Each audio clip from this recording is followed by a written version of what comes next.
Hello students, welcome back to computer science exam crack channel. तो आज फिर हम इस वीडियो में कुछ प्रैक्टिस क्वेश्चंस डिस्कस करेंगे जो कि आपके एग्जाम के लिए काफ़ी इंपॉर्टेंट रहेंगे। तो बच्चों, इस वीडियो को लास्ट तक देखना और वीडियो अगर पसंद आता है तो इसे लाइक शेयर कमेंट करने में कंजूसी मत कीजिए और चैनल को अगर सब्सक्राइब नहीं किया तो जल्दी से बेल आइकन को प्रेस कर दें ताकि आने वाली वीडियोज़ का नोटिफिकेशन आपको मिलता रहे।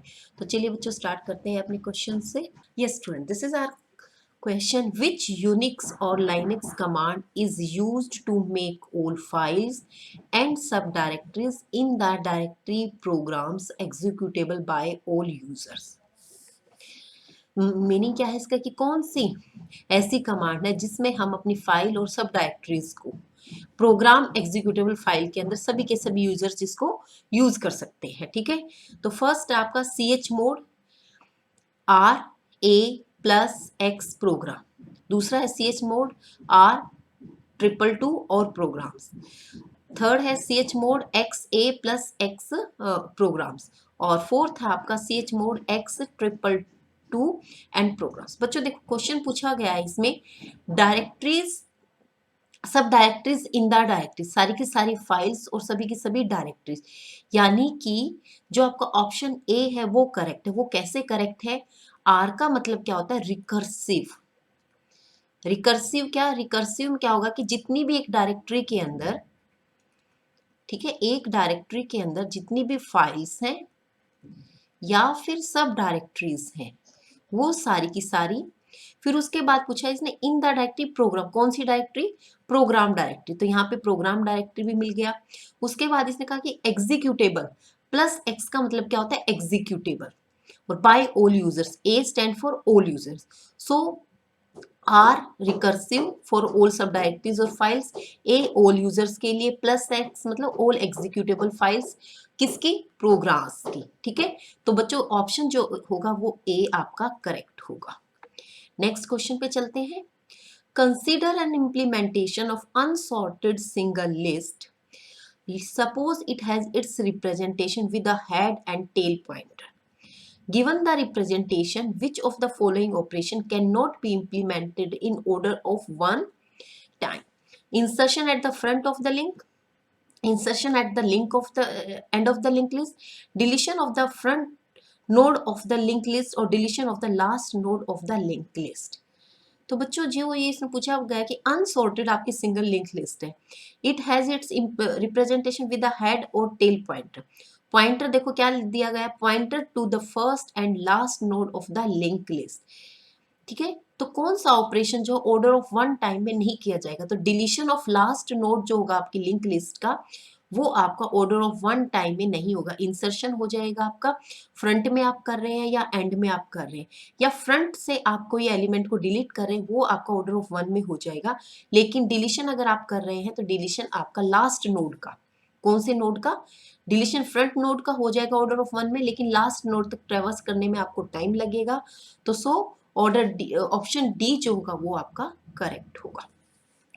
अगला है हमारे पास the run time for traversing all the nodes of a binary search tree with n nodes and printing them in order n is। तो इसने कहा कि एक जो आपके बाइनरी सर्च ट्री है उसके सभी नोड्स को ट्रेवर्स करने में, ठीक है, और उनको प्रिंट करने में कितना टाइम लगेगा? नोड कितने हैं आपके? n है, जितना टाइम ऑर्डर ऑफ n, ठीक है, जितना टाइम ट्रेवर्स करने में लगेगा उतना ही टाइम वो साथ के साथ क्या करेगा? वो प्रिंट भी करता जाएगा। सो ऑर्डर ऑफ n जो है वो टाइम लगेगा। ऑप्शन सी जो होगा वो करेक्ट होगा। ऑप्शन ए, बी और डी करेक्ट नहीं होगा। बच्चों यहाँ से ही हमें आइडिया हो जाता है यहाँ पे search time with an note, search time तो इसने बता ही दिया, और उन्हीं को सेम ऑर्डर में उनको प्रिंट करना उन नोट्स को, तो उतना ही टाइम लगेगा। तो सो ऑर्डर ऑफ। अगला क्वेश्चन है हमारा, the objective of dash procedure is to discover at least one dash causes two literal to match, unification and validation, unification and substitution, substitution and unification and minimum और maximum. बच्चों जब मैं आपको question करा रही होती तो एक बार आप वीडियो को पॉज जरूर कर ले और अपना जरूर सोचें, उसके बाद ही आप वीडियो को आगे कंटिन्यू करें, जिससे कि आपको भी पता चल जाए कि आपको कितना याद हो चुका है, कैसे आपकी प्रिपरेशन हो चुकी है। ठीक है, सो ऑप्शन 86 का जो होगा आपका ऑब्जेक्टिव ऑफ यूनिफिकेशन। यूनिफिकेशन एक ऐसा प्रोसीजर जिससे हम डिस्कवर कर सकते हैं at least one substitution, that causes two literal to match, जिससे कि आप दो लिटरल्स को मैच कर पाते हैं। तो ऑप्शन बी जो होगा वो आपका करेक्ट होगा।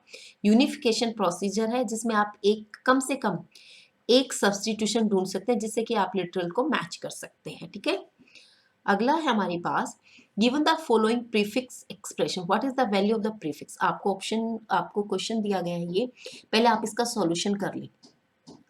अगर मैं यहाँ पर देखूं, प्रीफिक्स में सबसे पहले क्या है कि यहाँ पर प्लस ऑपरेटर दिया गया है, इसको और इसको हम अप्लाई करते हैं। अब मैं लिखती हूँ स्टार प्लस थ्री पावर 3, उसके बाद 3 + 3 क्या हो जाएगा 6 हो जाएगा, और नेक्स्ट जो 3 है वो आपका लेफ्ट हो जाएगा।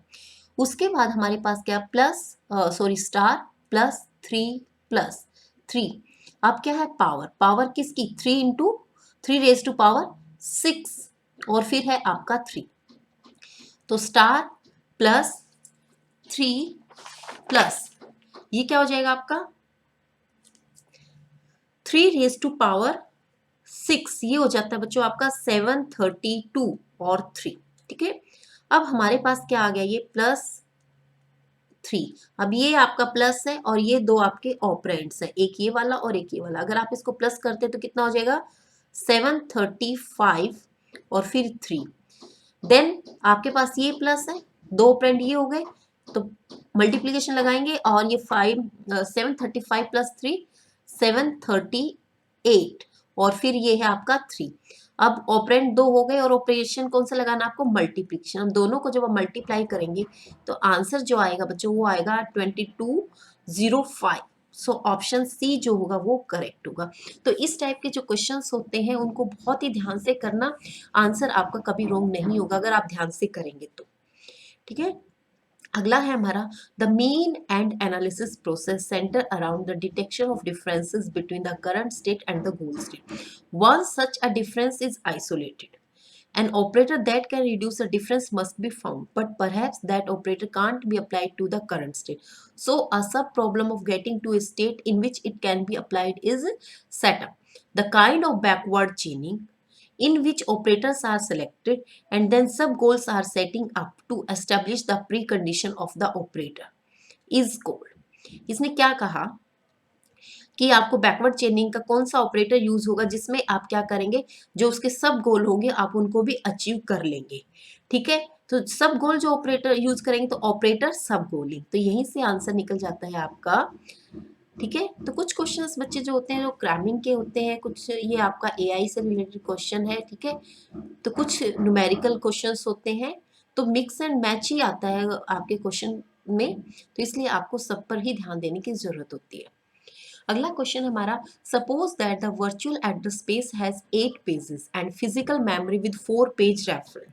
If LRU list recently used page replacement algorithm is used, dash number of page fold occur with the reference string. बच्चों अगेन ये क्वेश्चन जो है आपका न्यूमेरिकल बेस्ड है। देखो ऑपरेटिंग सिस्टम से डेटा स्ट्रक्चर से जो क्वेश्चंस आते हैं वो मोस्ट ऑफ द टाइम देखा गया है कि वो सारे न्यूमेरिकल बेस्ड आते हैं और आसान होते हैं, मुश्किल नहीं होते, बट थोड़े से आपको प्रैक्टिस की रिक्वायरमेंट होती है। अब देखते हैं कि जो LR है इसके अंदर इसका फिजिकल मेमोरी का स्पेस देखो। पहले तो physical memory with 4 page frames, यानी कि आपके पास ये एक फिजिकल मेमोरी है, इसमें 4 पेज फ्रेम्स आपके एट ए टाइम आ सकते हैं। तो हमने क्या किया, जो ये फर्स्ट था हमारा 0 2 1 3, 4 पेज फ्रेम्स आपने मेमोरी के अंदर रख दिए हैं प्राइमरी मेमोरी के अंदर। ठीक है, तो 4 पेज फोल्ड तो आपके अकर हो चुके हैं।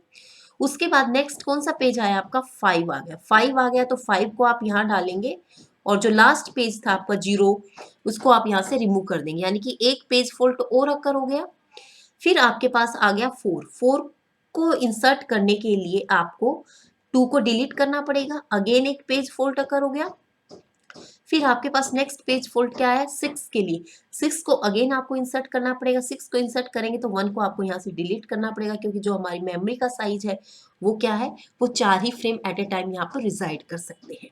उसके बाद हमारे पास क्या आ गया 3 ऑलरेडी हमारी स्ट्रिंग के अंदर है, इसलिए कोई पेज फोल्ड अकर नहीं होगा। अगला आ गया हमारे पास 7। अब 7 को इंसर्ट करने के लिए बच्चों 7 को इंसर्ट करना पड़ेगा और 3 को यहाँ से रिमूव करना पड़ेगा और पेज फोल्ड यहाँ पर ऐड करते चलो आप। अगला आ गया आपके पास 4, 4 ऑलरेडी स्ट्रिंग में है इसलिए आपको इंसर्ट करने की जरूरत नहीं है। 7 आ गया, 7 को भी इंसर्ट करने की जरूरत नहीं है। फिर आ गया आपके पास 3, 3 को आपको इंसर्ट करना पड़ेगा। 3 को इंसर्ट करेंगे तो 5 को आपको यहाँ से डिलीट करना पड़ेगा और एक पेज फॉल्ट आपका इंक्रीज हो जाएगा। सॉरी, ये अभी करेंगे ऐड, ये बाय मिस्टेक मैंने लिख दिया है। अब आपके पास अगेन 3 आ गया, पेज फॉल्ट अक्कर नहीं होगा। फिर आपके पास 5 आ गया, 5 को दोबारा से आपको इंसर्ट करना पड़ेगा, 4 को यहाँ से डिलीट करना पड़ेगा, तो ये वाला +1 आपके 5 के काम आ जाएगा। उसके बाद क्या है, 5 आ गया, अगेन 5 के लिए दोबारा पेज फॉल्ट अक्कर नहीं होगा। 3 आपके पास ऑलरेडी स्ट्रिंग में है। उसके बाद आ गया आपके पास 1, 1 को इंसर्ट करने के लिए 6 को डिलीट करना पड़ेगा, 1 आपने यहाँ पर ऐड कर दिया। 3 टाइम 1 है, एक ही बार पेज फोल्ड करो। उसके बाद 7 आपके पास मेमोरी के अंदर है, ठीक है। फिर आ गया आपके पास 2, 2 आपके पास मेमोरी में नहीं है तो 7 को डिलीट करो और ऊपर ले लो 2। अब पेज फ्रेम में कितने, मेमोरी के अंदर कितने हैं आपके, 3, 5, 1 और 2, ये पेजेस आपकी मेमोरी के अंदर है और +1 यहाँ पर आप कर दो ऐड। उसके बाद नेक्स्ट क्या आ गया आपका, 2 आपने इंसर्ट कर दिया, 3 आपके पास ऑलरेडी है। अब 4 इंसर्ट करना है, 4 को इंसर्ट यहाँ करोगे तो जो आपका ये वाला पेज है ये डिलीट हो जाएगा, क्योंकि जो ये first in first out basis चलता है, अगर आपको डिलीशन करना है तो first in first out basis चलता है। उसके बाद आपने 3 को कर दिया, 4 आ गया आपके पास मेमोरी के अंदर, फिर आपके पास 1 आ गया, 1 ऑलरेडी है, ठीक है। अब इसने पूछा number of page frames, page frame sorry number of page fold, page fold count कर लो, 4, 5, 6, 7, 8, 9, 10, 11, 12, 13। तो बच्चों जो 13 है, 13 पेज फोल्ड इसमें अकर होंगे। और ऑप्शन जो होगा बच्चों यहाँ पर A11, C10, B12 और D9, इसमें से कोई भी ऑप्शन आपका करेक्ट नहीं है। कई बार एग्जाम में ऐसा भी हो जाता है, जैसे मैंने कहीं से क्वेश्चन लिए तो ऑप्शन यहाँ पर गलत है, करेक्ट जो आंसर होगा बच्चों वो होगा आपका 13। इस क्वेश्चन को एक बार प्रैक्टिस जरूर कर लेना, इस टाइप का क्वेश्चन एग्जाम में जरूर आता है। अगला देख लेते हैं question, Which of the following 8085 microprocessor hardware interrupt has the lowest priority? RST 6.5, RST 7.5, trap और INTR। बच्चों 8085 जो माइक्रो प्रोसेसर होता है उसमें आपकी 5 इंटरप्ट्स होती हैं, ठीक है। और जो 5 इंटरप्ट्स होते हैं उसमें सबसे पहले जो प्रायोरिटी होती है वो ट्रैप की होती है। उसके बाद हाईएस्ट प्रायोरिटी में आपके 7.5, अब फिर 6.5, फिर 5.5 और लास्ट में जो लोवेस्ट प्रायोरिटी होती है वो INTR कहती है। तो लोवेस्ट प्रायोरिटी पूछा गया है तो INTR आ जाएगा, और अगर आपसे हाईएस्ट प्रायोरिटी पूछा जाएगा तो आप ट्रैप बताएंगे, ठीक है। और अगर आपको ऑप्शन दिया गया होगा RST 7.5, 6.5, 5.5 में से हाईएस्ट प्रायोरिटी किसकी है, वो आपकी 7.5 की है, ठीक है। तो इस क्वेश्चन को ध्यान से करना, एक क्वेश्चन इस तरीके का भी पूछा जा सकता है एग्जाम में। अब अगला है हमारे पास, 5 jobs A, B, C, D and E are waiting in the ready queue. They expected run time are 9, 6, 3, 5 and X respectively. All jobs entered in the ready queue at time 0. They must run in dash order to minimize the average response time. इसने पूछा कि आपको क्या करना है, minimise करना है response time को। तो बच्चों जो मिनिमाइज करना होता है, तो मिनिमाइज रिस्पॉन्स टाइम के लिए हमारा जो बेस्ट एल्गोरिथम होता है वो हमारा होता है शॉर्टेस्ट जॉब फर्स्ट एल्गोरिथम, ठीक है। और शॉर्टेस्ट जॉब फर्स्ट एल्गोरिथम के अकॉर्डिंग अगर हम इसे करते हैं तो हमारे पास जॉब है A, B, C, D और E, ठीक है। और A का टाइम है 9, 6, देन 3, देन 5 और E का है X। तो सबसे पहले आपका C एग्जीक्यूट होगा, ठीक है। और C के बाद जो होगा आपका E एग्जीक्यूट होगा, क्योंकि E की जो वैल्यू है वो E का जो आपका रिस्पॉन्स टाइम वो सॉरी बर्स्ट टाइम जो आ रहा है X इज ग्रेटर देन 3 और लेस देन 5 आ रहा है, तो जो E की वैल्यू होगी 3 और 4 के बीच में होगी, तो इसके बाद आपका E एग्जीक्यूट होगा। उसके बाद आपका D हो जाएगा क्योंकि इसका बर्स्ट टाइम 5 है, फिर आपका B हो जाएगा, इसका बर्स्ट टाइम 6 और फिर आपका A हो जाएगा। तो CEDBA ऑप्शन B जो होगा बच्चों वो होगा करेक्ट ऑप्शन।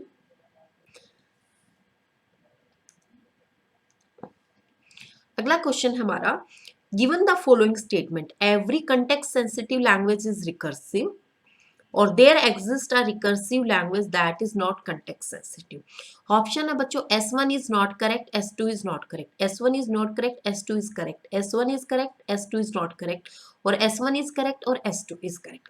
बच्चों इस क्वेश्चन को मैं यहाँ पर सॉल्व करती हूँ नेक्स्ट पेज पर। देखो आपको इस टाइप का एक क्वेश्चन पूछ लिया जाता है एग्जाम में, तो इसलिए आपको करना क्या है, ये डायग्राम याद रखना, ठीक है। इसको ये रेगुलर लैंग्वेज, ये आपकी deterministic, non deterministic language, sorry ये गलत हो गया हमारे से, ऐसे कर बना लेते हैं। हमें ड्राइंग के मार्क्स नहीं मिल रहे हैं, हमें यहाँ पे क्वेश्चन के मार्क्स मिल रहे हैं। तो ये जो है इस टाइप का आप डायग्राम बना लेना, और इस डायग्राम को बच्चों अच्छे से याद कर लेना। ड्राइंग मेरी बहुत खराब है, ठीक है। ये एक रेगुलर लैंग्वेज, ठीक है, सबसे जो इनर पार्ट होता है वो रेगुलर लैंग्वेज होता है। उसके बाद आपकी डिटर्मिनिस्टिक कंटेक्स्ट फ्री ग्रामर होती है। उसके बाद आपकी non deterministic context free grammar होती है। उसके बाद आपकी कंटेक्स्ट सेंसिटिव ग्रामर है। देन रिकर्सिव लैंग्वेज है, और उसके बाद रिकर्सिव एनरेबल लैंग्वेज है, ठीक है। तो इस डायग्राम को बच्चों अच्छे से कर लेना। अब आप क्या देख रहे हो कि all CSG grammars are recursive languages but all recursive languages are not CSG, ठीक है। context sensitive, यानी कि क्वेश्चन में पूछ देखो every context sensitive language is recursive, बिल्कुल ठीक है। क्यों? क्योंकि context sensitive language किसका पार्ट है? रिकर्सिव लैंग्वेज का, ठीक है, उसी के अंदर आता है। और अगला ऑप्शन क्या है? अगला ऑप्शन है there exist a recursive language that is not context sensitive, ठीक है। और ये कहीं पर भी नहीं कि रिकर्सिव लैंग्वेज आपकी जो आपकी कंटेक्स्ट सेंसिटिव होगी, ठीक है। सो S1 भी करेक्ट है आपका, और S2 भी करेक्ट है, दोनों ही करेक्ट है। सो ऑप्शन डी जो होगा बच्चों ये करेक्ट आंसर होगा। इस डायग्राम को बहुत अच्छे से कर लेना, एक क्वेश्चन यहां से जरूर पूछ लिया जाता है।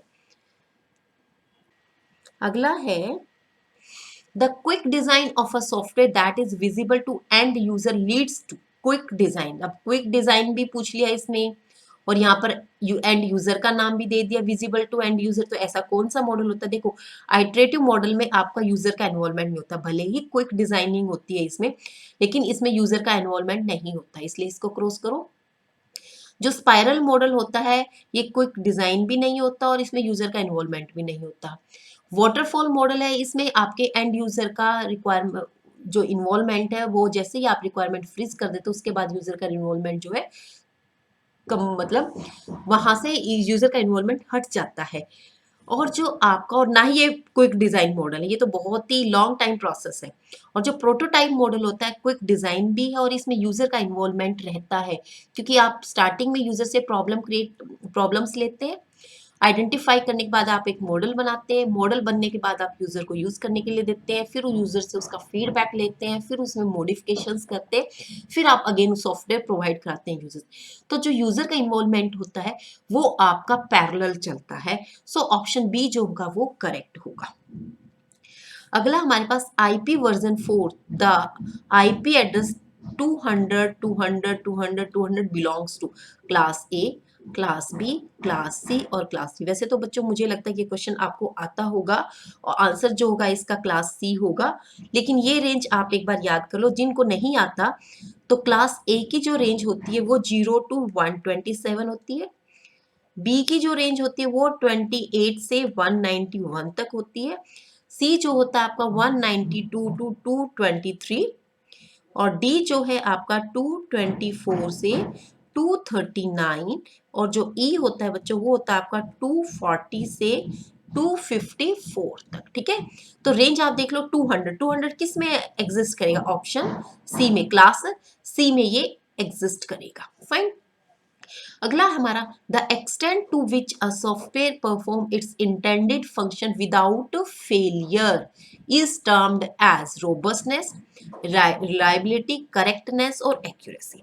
बच्चों इसका जो आंसर होगा वो ऑप्शन सी होगा। और ये क्यों होगा? देखिए जब भी आप कोई सॉफ्टवेयर बनाते हैं तो मैं कई बार बता चुकी हूँ कि reliability directly depends on the number of errors present in the software, ठीक है। तो यहाँ पर जब विदाउट फेलियर इसने टर्म यूज की है ना, तो इसका मतलब है reliability, your software is reliable.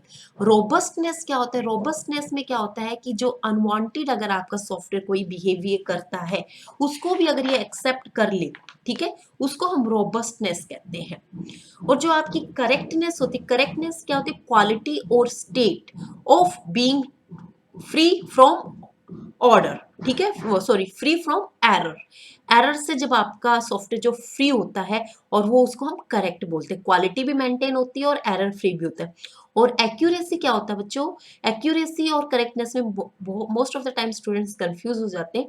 जो एक्यूरेसी होता है degree to which the result of a measurement conform to the correct value. यहाँ पर हम बात करते हैं कि पॉइंट की भी हम मेजर करते हैं रिजल्ट को कि कितना एक्यूरेट है, ठीक है। डिग्री मैच करते हैं, कितनी एक्यूरेट डिग्री आपके आंसर सॉफ्टवेयर की जो आ रही है, ठीक है। तो यहाँ पर आपको डिग्री का वर्ड जरूर मिलेगा जब एक्यूरेसी की बात होगी, डिग्री। और करेक्टनेस में आपकी क्वालिटी की बात होगी, ठीक है, कितनी क्वालिटी है और एरर फ्री आपका सॉफ्टवेयर होगा, ठीक है। तो ये दोनों चीजें इसमें आएंगी। रोबस्टनेस में कोई अनवांटेड अगर आपका सॉफ्टवेयर बिहेवियर करता तो भी ये उस टाइम पर आपका सॉफ्टवेयर फेल ना हो, उसको हम रोबस्टनेस कहते हैं। जैसे आपने देखा होगा कि कई बार हम प्रोग्रामिंग के अंदर डिवीजन बाय जीरो की एरर आती है और आपका सॉफ्टवेयर क्या है, जब आप अपने प्रोग्राम को रन करते हो तो आउटपुट क्या लूप में चली जाती है, वो क्या है, वो आपका प्रोग्राम रोबस्टनेस नहीं है। रोबस्टनेस को हैंडल करने के लिए, इस टाइप की क्वालिटी को इंप्रूव करने के लिए एक्सेप्शन हैंडलिंग का जो कॉन्सेप्ट आया है वो इसी प्रॉब्लम को रिमूव करने के लिए आया है कि कोई भी अगर एरर आए तो यूजर को कन्वे कर दिया जाए मैसेज कि वो किस टाइप की एरर है, जिस एरर की वजह से आपका प्रोग्राम जो प्रॉपरली रन नहीं हो रहा है। दैट इज रोबस्टनेस, ठीक है। अगला है हमारे पास a client server system uses a satellite network with the satellite at a height 40,000 kilometer. What is the best case delay in response to a request? Note that speed of the light in an air is 3 lakh kilometre पर second. बच्चों यहाँ पर इसने पूछा है कि जो आपके सैटेलाइट है, satellite at a height of 40 kilometre है, अब उसको अप और डाउन करने में 40 और 40 हो जाएगा, डबल हो जाएगा, ये अप के लिए हो जाएगा, ये डाउन के लिए हो जाएगा, ठीक है। तो इसका जो हो जाएगा आपका ये हो जाएगा, ठीक है, 1,60,000। अब इसने बताया कि जो स्पीड ऑफ द लाइट वो कितनी है, वो है 3 लाख, ठीक है। तो 3 लाख से आप इसको डिवाइड करेंगे तो प्रोपेगेशन डिले टाइम आपका आ जाएगा, ठीक है। तो ये जीरो शायद ज्यादा नहीं, ठीक है। तो अब आप इसको अगर करेंगे तो जब 40 से 40 कट जाएगा, अब आपके पास बचा है 60/30, ठीक है। अब आप जब आप इसको डिवाइड करेंगे तो आंसर जो आएगा बच्चों ये आएगा 533.33 मिली सेकेंड। ऑप्शन डी जो होगा ये करेक्ट होगा और ये प्रोपेगेशन डिले निकालने का है। फाइन। अगला क्वेश्चन है dash is subject oriented, integrated, time variant और non volatile collection of data in support of management decision। बच्चों जो डेटा माइनिंग होता है, डेटा माइनिंग क्या करता है आपका, एक टेक्निक है, एक टूल है जिसकी हेल्प से आप डेटा को माइन करते हैं, ठीक है, अपने अकॉर्डिंग डेटा को एक्सट्रैक्ट करते हैं। वेब माइनिंग भी आपके सर्वर पे जो चीज है उसको माइन करने के लिए वेब माइनिंग है। और जो डेटा वेयर हाउस है, डेटा वेयर हाउस क्या होता है, एक टाइप से आपका, आप घर में जैसे स्टोर होता है उसी तरीके से एक वेयर हाउस होता है जिसमें एक पर्टिकुलर सब्जेक्ट से रिलेटेड हम सारा डेटा वहां पर डाल देते हैं और जिसमें हम क्या करते हैं कि टाइम के अकॉर्डिंग उस डेटा को कलेक्ट करते रहते हैं। कुछ कुछ टाइम के बाद जो भी डेटा हमारे पास आया हम उसको वहां पर डालते रहते हैं, ठीक है। और डेटा वेयर हाउस से जब हम डेटा को एक्सट्रैक्ट करते हैं विद टेक्निक, उसको हम बोलते हैं डेटा माइनिंग। और डीबीएमएस क्या होता है ये आपको पता है कि डेटाबेस मैनेजमेंट सिस्टम में आप डेटाबेस को स्टोर कराता है, ठीक है। सो ऑप्शन सी जो होगा ये होगा करेक्ट। तो ये था बच्चों आज के क्वेश्चंस। उम्मीद करती हूँ क्वेश्चंस आपको पसंद आए होंगे और ये काफी हेल्पफुल रहेंगे आपके क्वेश्चन पेपर की प्रिपरेशन करने में। और मैंने काफी डिटेल में इन क्वेश्चंस को कराया है। इन क्वेश्चन से रिलेटेड अगर कोई भी आपको क्वेश्चन आता है पेपर में तो आई थिंक कि आप वहाँ पर गलत नहीं करोगे क्योंकि मैंने हर एक ऑप्शन का सोल्यूशन आपको डिटेल में प्रोवाइड कराया है। तो बच्चों आज के लिए इतना ही। वीडियो अगर पसंद आता है तो लाइक शेयर और कमेंट कीजिएगा और मिलते हैं नेक्स्ट वीडियो में नेक्स्ट क्वेश्चन के साथ। तब तक के लिए थैंक यू वेरी मच।